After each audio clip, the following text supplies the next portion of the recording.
Sheria 11 za Shetani. Je, uko tayari kujikinga? Hebu tuangazie sheria 11 za Shetani na jinsi unavyoweza kupambana. Rafiki, sikiliza kwa makini. Shetani ana mpango wa kukuweka mbali na Mungu. Anatumia sheria 11, mitego ya kiroho kukutega. Lakini leo tunazifichua kwa nuru ya Yesu. Sheria ya kwanza, danganya upendavyo.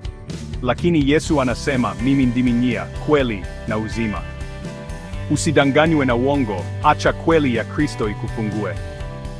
Sheria ya pili, usiwahi kuongea na mgeni. Neno la Mungu linasema, shikamana na ndugu zako.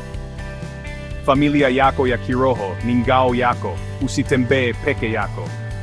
Hii hapa nyingine, tumia kila nafasi kuwakandamiza wengine. Shetani anapenda kiburi na ukatili. Lakini Yesu aliwafikia waliovunjika moyo na akawaponya waliojeruhiwa. Fuata mfano wa Kristo. Chagua unyenyekevu na huruma. Hata gizani, nguvu za Mungu zinaangaza.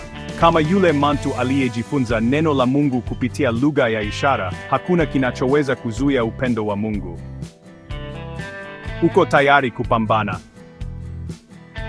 Gusa kiungo na utazame mfalme wa utukufu bure. Usiwe kama 98% ya watu wote ambao hatujamuona Yesu. Jishikamishe kwake. Yesu ndiye mzabibu wa uzima. Tusimame imara pamoja.